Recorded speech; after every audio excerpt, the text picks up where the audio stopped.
Belakangan ini kita sering lihat atau dengar berita, konflik kecil yang seharusnya bisa diselesaikan baik-baik justru berakhir jadi kekerasan.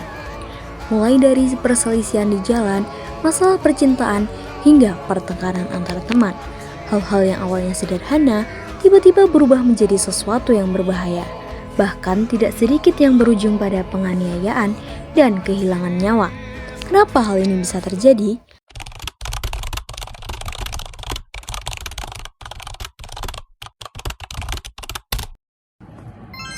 Halo teman-teman, saya Zahra Rokhadatul Ais Ramadhani. Pada video kali ini, saya akan menyampaikan refleksi kritis tentang lunturnya nilai kemanusiaan dalam konflik kehidupan sehari-hari. Sebagai bentuk pengingat, pentingnya menerapkan nilai Pancasila dalam kehidupan nyata. Konflik dalam kehidupan sehari-hari adalah hal yang wajar. Perbedaan pendapat, masalah keluarga, cekcok antar teman, antar tetangga bisa terjadi di mana saja dan kapan saja. Namun, yang perlu diperhatikan adalah ketika konflik tersebut tidak diselesaikan dengan kepala dingin. Di Indonesia, banyak kasus berbahaya justru bermula dari persoalan yang terlihat sederhana.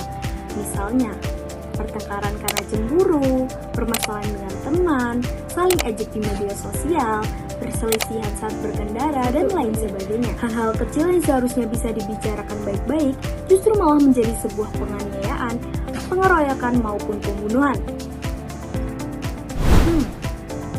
Hal ini menunjukkan bahwa sebagian masyarakat Indonesia mulai kehilangan kemampuan menyelesaikan konflik secara damai. Bahkan tidak bisa dipungkiri, di lingkungan tempat tinggal saya yaitu Mejing Wetan, Ambar Ketawang, Gamping Sleman, pernah terjadi kasus serupa, yaitu kasus pembunuhan yang dipicu akibat konflik percintaan.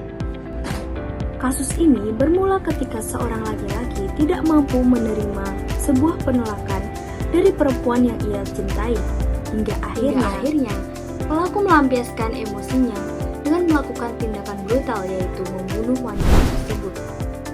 Korban merupakan seorang wanita yang telah ditinggalkan suaminya alias bisa kita sebut janda. Namun, ia memiliki seorang anak. Akibat dari kejadian tersebut, dampak yang ditimbulkan bukan hanya kehilangan sebuah nyawa, namun juga anak menjadi kehilangan masa depannya. Dan masyarakat sekitar ikut merasakan duka juga ketakutan yang mendalam. Dari sini, kita dapat menyimpulkan bahwa satu emosi yang tidak bisa dikendalikan bisa membawa penderitaan bagi banyak orang.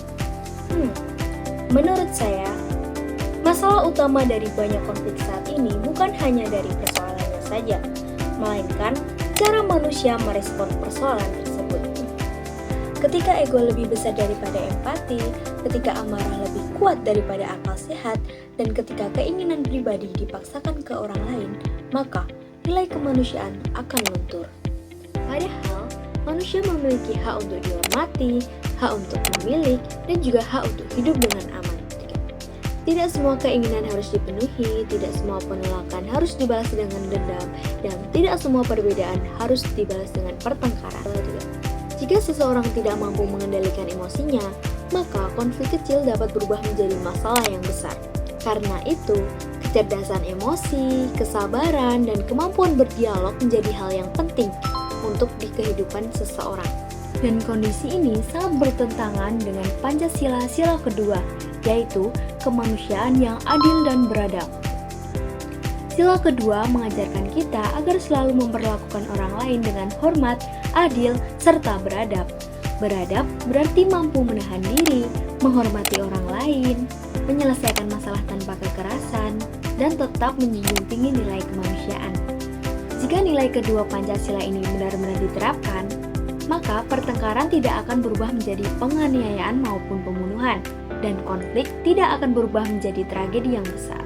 Dari refleksi ini, saya belajar bahwa konflik memang tidak bisa dihindari dalam kehidupan, tetapi kekerasan masih dapat kita cegah.